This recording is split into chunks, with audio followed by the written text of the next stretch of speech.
নমস্কার বন্ধুরা, কেমন আছেন সবাই? আশা করি ভালো আছেন, সুস্থ আছেন। এই আশা নিয়ে নতুন একটা পর্বে আবার চলে এসেছি। তো আজ একটা অন্যরকম রেসিপি আপনাদের সাথে শেয়ার করব। তো আজ বানাবো বোঁদে। তো তার জন্য নিয়ে নিয়েছি মটরের বেসন। তো বেসন দুই ধরনের হয়, একটা হচ্ছে ডালের বেসন হয় আর একটা হচ্ছে মটরের বেসন হয়। তো আমি আজকে মটরের বেসন নিয়ে নিয়েছি 250 গ্রাম, আর সেটাকে এখন জল দিয়ে ভালো করে মেখে নিচ্ছি। তো অল্প অল্প জল দিয়ে মিক্সড করতে হবে, দিয়ে বেসনটাকে ভালো করে ফেটে নিতে হবে। যত ভালো বেসনটা ফেটা হবে তত বেসন বুঁদেটা কিন্তু ফুলবে ভালো। তো এই যে বেসনটা পুরো ফেটা হয়ে গেছে, আর এই যে কড়াতে তেলও নিয়ে নিয়েছি। তো 250 গ্রাম বোঁদে বেসন ভাজতে এমন কিছু তেল লাগবে না, ওই 100 গ্রামের মতন কি 150 গ্রামের মতন তেল লাগবে, সাদা তেল। তেলটা আপনারা ভালো তেল ব্যবহার করবেন। আর এই যে দুটো ঝাড়ি হলেই হয়ে যাবে আপনাদের বোঁদে তৈরি। এই যে এখন ভাজতে বসে গেছি। বোঁদে ভাজা হয়েছে, এই একটা মালা হয়েছে। দেখুন বন্ধুরা কত সুন্দর হয়েছে, এত সুন্দর ফুলেছে। দেখুন বন্ধুরা, তো এতে কোনো ফুড কালার ইউজ করিনি, তার জন্য হয়তো একটু সাদা সাদা লাগছে দেখতে, কিন্তু এটাতে শরীর পক্ষে খুবই উপকার। আপনারা জানেন ফুড কালার ইউজ করা মানেই হচ্ছে শরীরের পক্ষে ক্ষতিকর, এবং সেটা মারাত্মক ধরনেরই ক্ষতিকারক। তো এই যে দানাগুলো দেখুন বন্ধুরা কত সুন্দর হয়েছে এবং ফুলে গেছে খুব সুন্দর হয়ে। তো এটা এখন সবগুলো ভেজে নেব। ভেজে নিয়ে হচ্ছে মিষ্টির জলে এটাকে ভিজিয়ে রাখবো। দেখুন বন্ধুরা কি সুন্দর দানাগুলো হয়েছে, খুব সুন্দর দানা হয়েছে। তো যেহেতু একা একা সবগুলোকে এখন এক হাতে ক্যামেরা করছি, এক হাতে করছি, তার জন্য একটু প্রবলেম হচ্ছে, খেতে লেগে গেছে যে বাটিতে। তো যাই হোক, কিছু করার নেই, একটু কষ্ট করেই করতে হবে। আর এই যে মামা দেখুন শুধু তেলে ভাজাটাই খাচ্ছে এখন, তেলে যে ভেজেছি সেটাই খাচ্ছে, আরও বলছে খুব টেস্টি হয়েছে। তো এই যে দেখুন সবগুলো এখন ভেজে নিয়েছি, আর কড়াইতে হচ্ছে জল দিয়ে দিয়েছি। তো চিনি নিয়েছি আমি 600 মতন, একটু বেশি চিনি রয়েছে, আপনারা 500 নিতে পারেন। তো আমি নিয়েছি 600 চিনি, আর 2-4টে এলাচ হচ্ছে থেতো করে দিয়ে দিয়েছি যাতে গন্ধটা ভালো হবে বলে। আর জল নিয়ে নেবেন আপনারা 250 মতন, 250 না 100 মতন আপনারা জল নেবেন।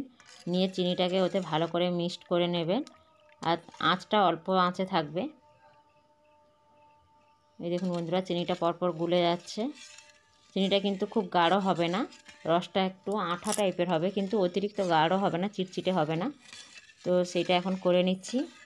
আর এর মধ্যে দিয়ে দেবো এবার ভেজে রাখা হচ্ছে বেসনগুলো। তো এগুলো সেই এলাচের ভিতরের দানাগুলো, কালোগুলো কিন্তু অন্য কিছু নয়। তো এটা হয়ে গেলেই নাবিয়ে নেব, নাবিয়ে দিয়ে দেব বেসনগুলোকে। আর এই যে ক্যামেরাটা যেহেতু এক হাতে করছিলাম তো সাইড হয়ে গেছে, তার জন্য খুবই দুঃখিত। এটা তারের মতন হবে না, জাস্ট একটু আঠা আঠা টাইপের হবে, এরকম অবস্থাতে নাবিয়ে নেব।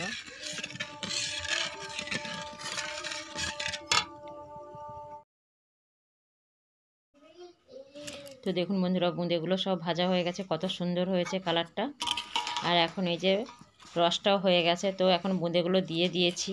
আর এক হাতে যেহেতু নাড়ছি তো তার জন্য কড়াটা হচ্ছে ঘুরছে। তো এই যে রসটা রয়েছে এই রসটা কিন্তু থাকবে না।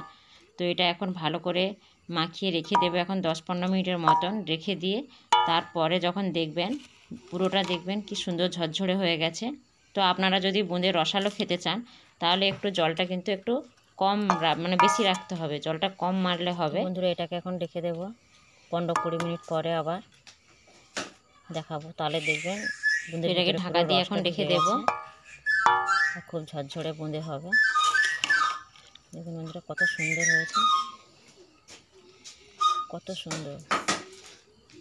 আর এই রসটাও থাকবে না, বোঁদের ভিতরে সব ঢুকে যাবে। তো এইরকম নিত্য নতুন ভিডিওগুলি আপনারা যদি দেখতে চান তাহলে আমার চ্যানেলটিকে হচ্ছে সাবস্ক্রাইব করে রাখতে হবে এবং পাশে থাকা নোটিফিকেশানটি অল করে দিতে হবে, তাহলে এরকম রেসিপিগুলো আপনাদের কাছে সবার আগে পৌঁছে যাবে।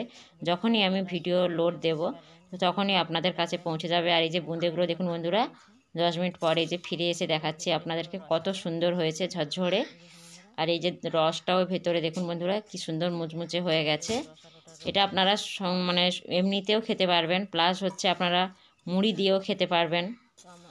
আজকের এই রেসিপিটি যদি আপনাদের ভালো লেগে থাকে তাহলে আমার চ্যানেলটিকে অবশ্যই সাবস্ক্রাইব করবেন এবং পাশে থাকা বেল আইকনটি অল করে দেবেন, তাহলে এরকম নিত্য নতুন ভিডিওগুলি আপনাদের কাছে পৌঁছে যাবে খুব সহজেই। এবং খুব সহজেই এই রেসিপিটা আপনারা বাড়িতেও ট্রাই করতে পারবেন। দেখুন বন্ধুরা, দেখুন একদম ঝরঝরে হয়েছে এবং খুব, এতে কিন্তু কোনো কালার দেওয়া নেই। দেখুন বন্ধুরা, ভিতরে যে রস, এই যে হাতে রস,